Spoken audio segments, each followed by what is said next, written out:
Welcome, everybody, to this week's episode. We really appreciate you joining us. This podcast really shows us how we can all learn, live, and thrive off of each other. By sharing our knowledge through our conversations, we will impart some knowledge whilst learning ourselves how to progress even further. Here is your host. Omobola Stephen on Live Lead by Omobola Stephen. Now, Live Lead by Omobola Stephen is a self-improvement and personal development podcast which focuses on topics under personal development and self-improvement. Self-improvement and also personal development is a lifelong process that we almost continually embrace in order for us to go from where we have to where we need to be. It's really a constant work that we need to do, but it's what the effort at the end of the day. And which brings to on today's show, I have a great guest who is going to be talking about nervous system coach, especially talking about leadership and also personal development. Now we have Sangheetha Parthasarathy, who is a nervous system coach, speaker, and consultant on the show. Hi, Sangheetha. Welcome once again to the show. Thank you very much for having me, and it's so lovely to be here. So lovely to have you once again. I'm looking forward to a great time because your area of expertise is such a topic that my audience will like to get to know much about. So I'm looking forward to a great time once again. You are a nervous system coach, and I remember talking about nervous system. That was in my biology class when the lecturer was talking about the human body. And so how do you serve your clients with your expertise? Thank you. Yeah, that's an interesting question. And similar to yourself, when you hear neuroscience or neurobiology or, nervous system, we usually think anatomy, doctors, etc. And so,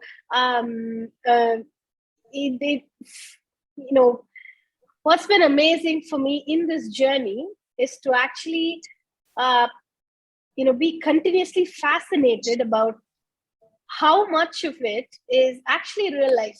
What I mean by that is nervous system is not just some brain scan, our nervous systems. So our autonomic nervous system. So we have different parts of our nervous system.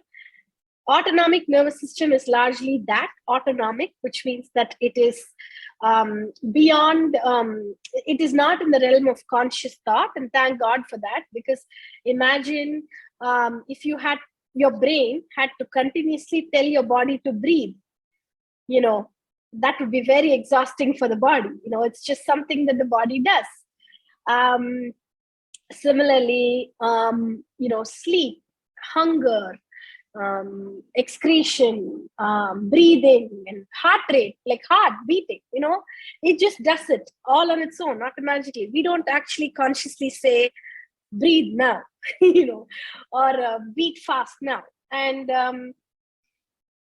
so when you think about the body and the human brain, it's extraordinary that most of the way in which our neurology or our functions are wired, 80% of it is body to brain. So 80% of our wiring is constantly and consistently passing messages about safety or unsafety, or how does the environment feel like and to the brain. And then only 20% is the brain to the body, right? And I think what's unfortunate is that in the realm of personal development and self-improvement, those fields traditionally and historically have been very body phobic. What I mean by that is there has been an extraordinary preoccupation with the brain. And one of the things that we think about is that the brain is somehow separate or distinct from the body. Therefore, we can think our way out of, trauma or patterns or eating or speaking. While that's true to a certain extent, what we're missing is also that there is a whole autonomic bodily process that is driving and pushing us towards acting in ways that we need to bring conscious awareness to. And I found that fascinating. So I've done a lot of personal development and self-improvement work myself over the years. But when it came to my interpersonal relationships, partner or children, and through birth, what I would find first as as a mom of two, through my own births, but also in my work as a doula, is that while we would do our conscious preparation and birth rehearsals and positive energy and all of that in the birth room, a lot of times the stored trauma patterns in the body as unconscious and implicit memories would show up in the birth room. And I needed a language and a methodology to work with that. Therefore, I became a somatic experiencing practitioner and an early attachment focused coach, because I was working with birth anyway. So a lot of my work is very rooted in pre and perinatal, very, very early attachment. Therefore, it was a very natural progress for me to layer on somatic experiencing to it and offer it to my clients as a nervous system coach. All right. Sangheeta, in your own words, and I quote, most of what we learn as trauma is not culturally appropriate or strength-based. Now, you talk about trauma as something that is we all are discussing at this moment of our time, especially in this era of change. Trauma is part of us, it's part of life. What led you to this conclusion? Yeah, thank you for that. I think that's a very, very important piece that gets overlooked. So I am very, very grateful for all of my teachers, and experts and mentors that have held space as I have learned my skills as a trauma renegotiation, practitioner, and an early attachment-based practitioner. And as you do this work, what you realize is that, especially I'm a brown woman. I'm British Asian or British Indian, as you call it, and I have lived all over the world, and we're currently based out of Chennai, where I live with my husband and daughters. And when my clientele is very diverse and very global. So when you start working with trauma and when you start working with the nervous system, what you very quickly realize is that a big piece of trauma, especially early attachment trauma, also has systemic and cultural roots. What I mean by that is, if a child is raised in a culture or an environment where physical distance or where the child is touch-starved, then that has a significant impact on how the child's neurology grows. Similarly, if a child is raised and gestated, for example, where there was a lot of immediate threat of actually survival, right? Like refugee or real economic or even physical, unsafety or survival necessity, then that impacts that child in a particular way. This is what we talk about in trauma. Okay, we talk about, however, what we're missing is a big piece, and this is why the context is key to safety, right? What we oftentimes miss and what oftentimes gets lost in translation is the cultural translation layer.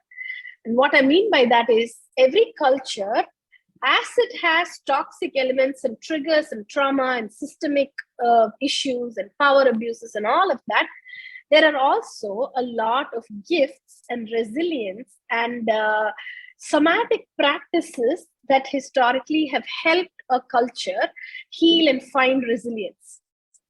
So this is why I'm saying that there is a very important and urgent need to reframe and layer more lenses on what we think of as trauma, to be not just culturally humble or appropriate, but actually to, decolonize it and actually start looking at it in, hypercultural lenses, in a very strengths-based way. What I mean by that is a lot of resilience triggers. So just as we have triggers, we also have glimmers, which are bodily experiences of feeling safe and feeling connected and feeling resourced, feeling resilient, that sometimes just gets overlooked when we look at trauma through a singular lens. So that's what I mean when I say a lot of what we think of as trauma education in general and the field of trauma, the way we talk about trauma is not culturally informed. And so my work is very strengths-based, where we bring in culturally appropriate resources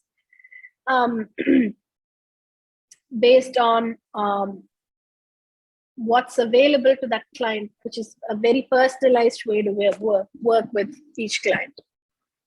All right. Now, this is a very deep topic of discussion. I know that time will not permit us to delve much into trauma. Thank you for that. And now you keep emphasizing on the line early attachment, right?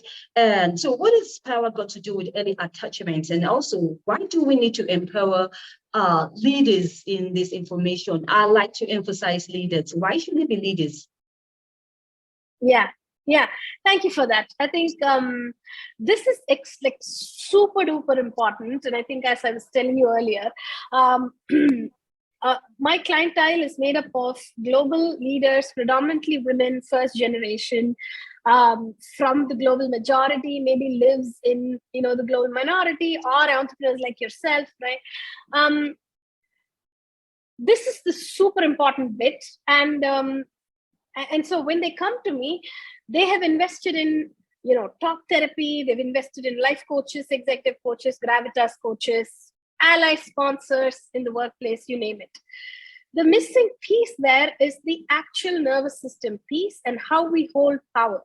And this is so very important for leaders, because when you become a leader, and I mean leader not in a corporate money-making sense, when you become a parent, for example, you are the leader of your household, or, I mean a position of where there is power for you to hold.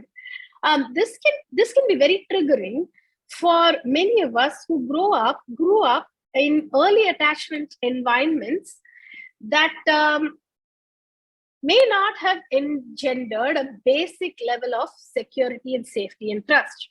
Another way to say it is, if we grew up in early attachment environments where there was a lot of chaos or inconsistency in attunement and mirroring and presence, so when we come into the world, our nervous systems are very crudely developed, I'll say that, right? So the part of our nervous system called the ventral vagal complex, which is responsible for pretty much everything in the body, in terms of feeling safe, in terms of metabolism, in terms of emotional regulation, in terms of bodily regulatory functions, right? It's responsible for so much.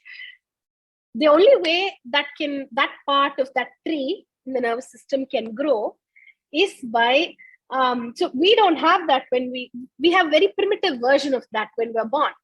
Therefore, we need a secure set of caregivers with enough buffer to co-regulate with us. So what I mean is, when a baby comes into the world, we have no ability to regulate anything, okay? We can't control our bowel movement, we can't control our emotions, we can't control hunger, etc., right? Therefore, there is no self-soothing that's available to children for a very long time. And so therefore, it's mandatory that they have an adult with a very well-regulated nervous system, and their mirror neurons fire off of this adult or set of adults for a long time before they can build that ability by themselves.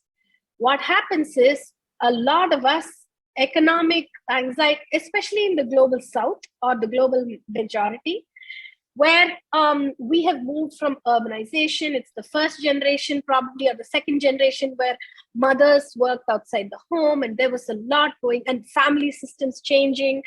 the proverbial village, losing some of that. There are so many economic anxiety.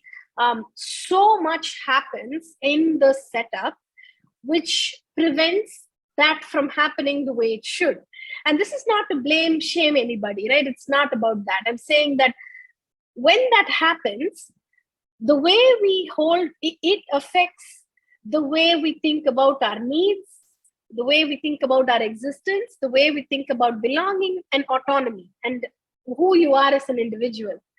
So how we hold power is a very, very early imprint for us. And when a child is raised or grows up in environments that feel unsafe, for whatever reason, nobody's fault, right? Then the child has very few options, right? Because fight, response, flight, freeze, right? We can't fight with adults, right? They're just bigger. We can't run away from home, you'll be found and brought back, right? So the child can freeze, and what I mean, so there are lots of, this is verbal and narrative ways, right? But I'm talking about even in utero. When a baby is in utero, what was the mother's environment like? Was it safe? Was she loved? Was it a wanted pregnancy? Was there unsafety? When there's unsafety around, there's a way in which we hold our bodies that really doesn't. So I'm talking about early attachment as a bodily function and as movement and cellular patterns, as opposed to actually verbal narratives, right? So what we think of as attachment is predominantly non-verbal.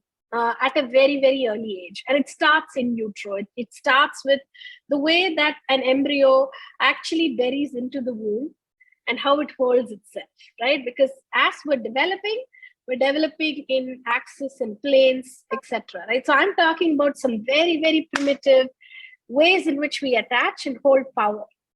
So when we have power wounding, even at that age, just nervous system wise, we are going to see a nervous system that is predominantly wired for survival rather than thriving. So when a nervous system is wired for survival, we're hyper aroused, hyper vigilant, waiting for one shoe to drop all the time, defensive, finds it hard to trust, etc. Then when we layer personal development or self-improvement on it, we're missing that big foundational piece there about power, about early attachment, about what stories our body is carrying about power. For example, you might carry your body might carry a story around being very ambivalent around power. Because if I have power, then I must be an aggressor, like a bad person, like a perpetrator, So, or it might carry a story where if I don't have power, then there's a lot of shame associated with it, and I don't deserve to exist, but a lot of these are found as patterns of how we show up and how we hold power, and then when we bring power wounding into our leadership, then we're so used to seeing power as binaries, like a perpetrator and a victim, and sometimes a savior, and then we find ourselves switching between these binaries, none of which is a sign of a resilient nervous system. And therefore the work, especially for female leaders of color, is to reckon with this power wounds and transform it in the body. Therefore, we get more confident about holding power without these binaries, in a way that feels nourishing and enough, So that's a big piece of what I do in my signature program. Oh, thank you, Sangheetha, for that insight. Still talking about leadership and attachment, I'd like us to move also, bringing nervous system to what we want to say now. Why is the nervous system? Why is it the missing link that can create high performance leaders or teams? I'd like you to shed more light on this. Yes. So a big part, and see what we're seeing today is that more women of color than ever are getting into boardrooms, which is amazing, and I love it. What is important? Yes, we need more, right? But I think what systemically we've done is we've missed that.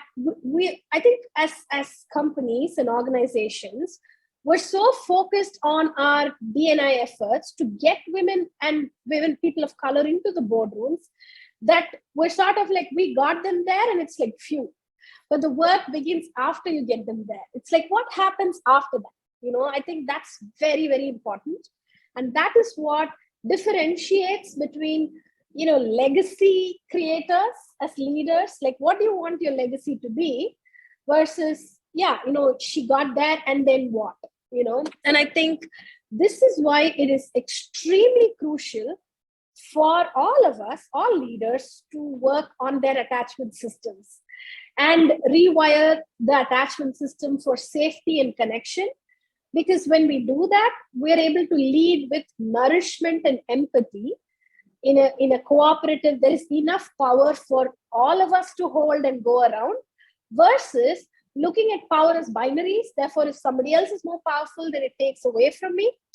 So, it's competition, winner take all, traditionally patriarchal, ways in which we're taught to look at capitalist patriarchy and how we hold power. And I feel like getting more women of color is the key to potentially rewire organizations for this thing called psychological safety.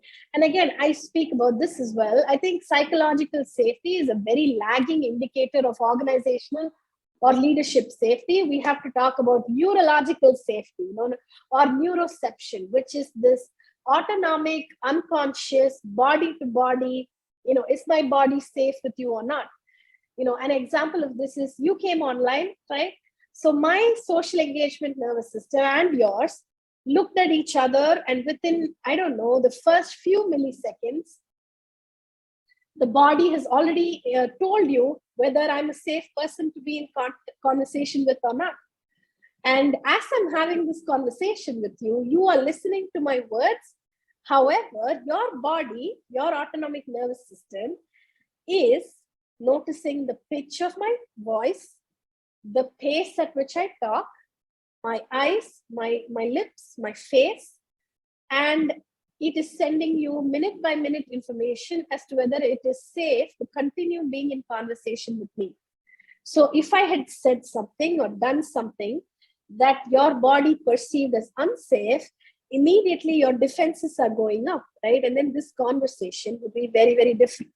So that's what I mean by we talk about psychological safety, but I think that's a very lagging indicator. We should be focusing on neuroception of safety, that the unconscious autonomic, minute by minute perception of safety, because that is when we can really overlay the cultural and the trauma elements of it. What women and people of color want or need to create legacy in the boardroom needs that shift in how we are co-creating teams for neurocepting safety, not just psychological safety. Oh, now, Sangheeta, why did you say that we need women of color to handle this shift? Why should it be women of color? Should it be for everybody?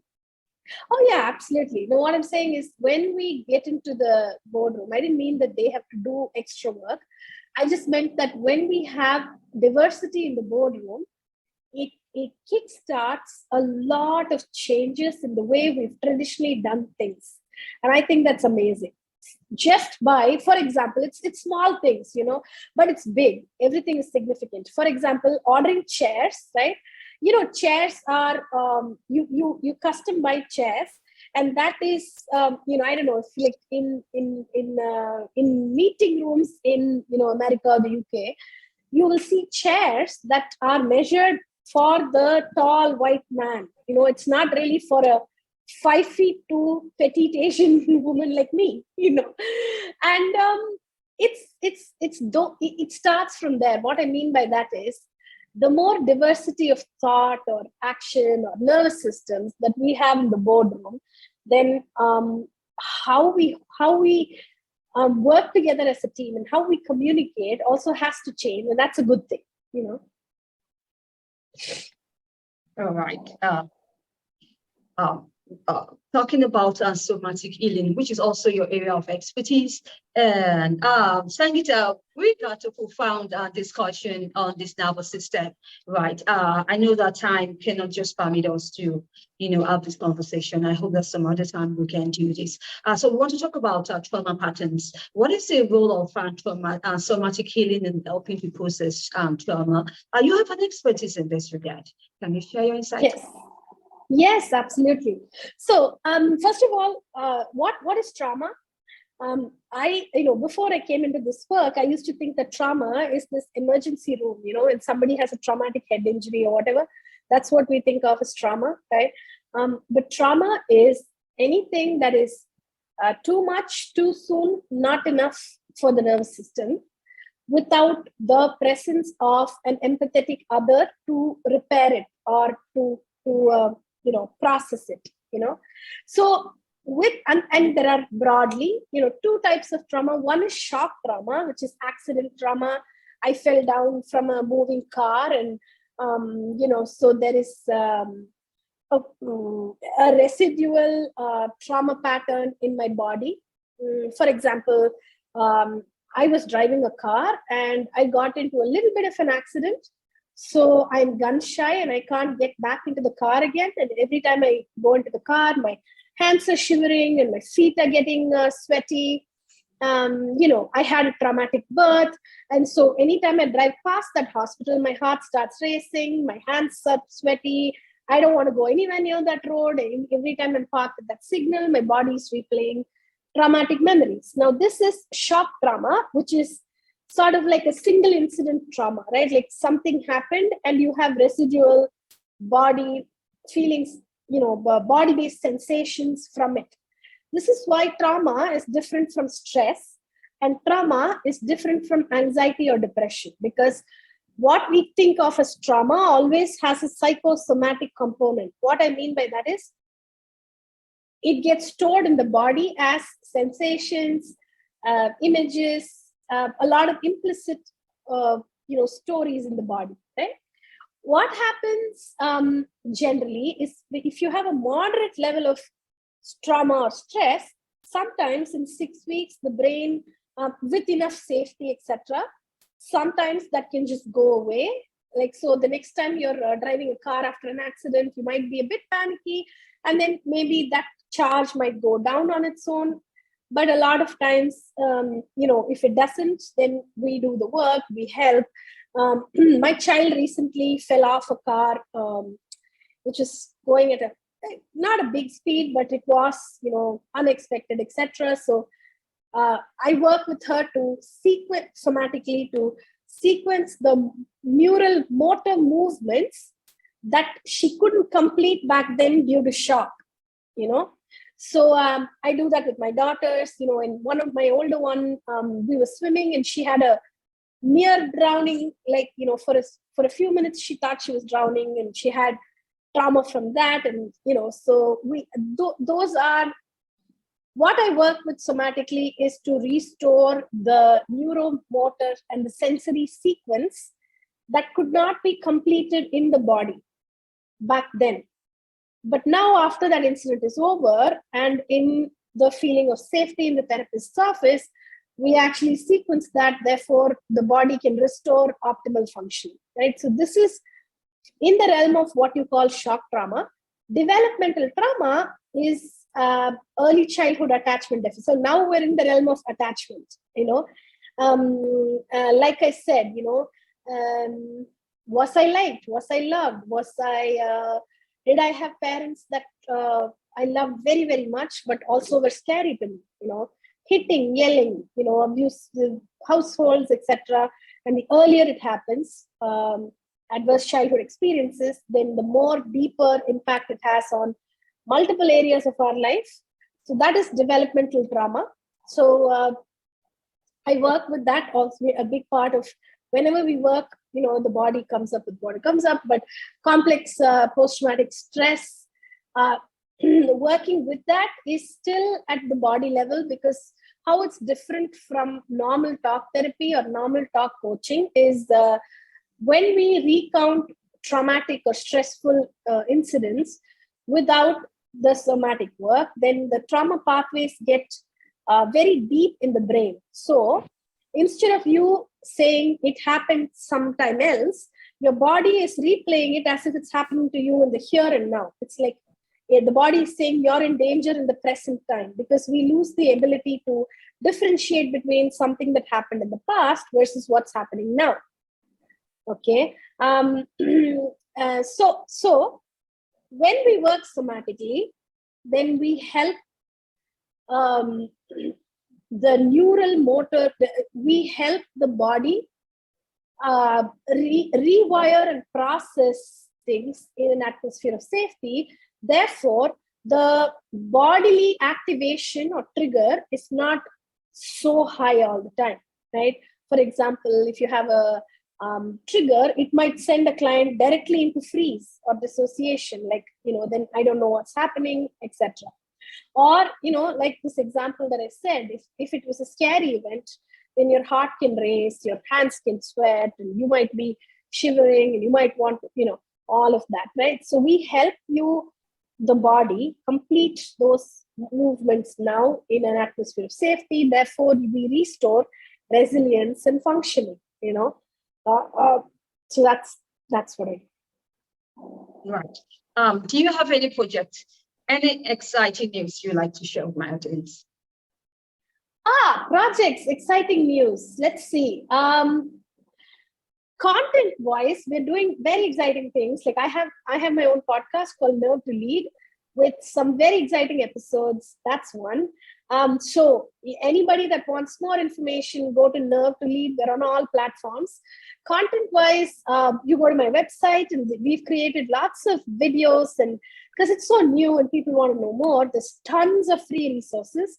My YouTube channel, my podcast, my website, blogs and written content. LinkedIn, I share things on newsletters. So there are some very exciting things happening on the content front. So anyone that wants to consume more of it, then you have all of these things to look forward to. All right, we look forward to that. Can you share your website so we can get to know more about that? Yes. So I'm on www.sangparth.com. So sangparth.com. So if you Google Sangparth, or if you Google nervous system coach, you'll see me on the first page. So. Awesome. Any parting word?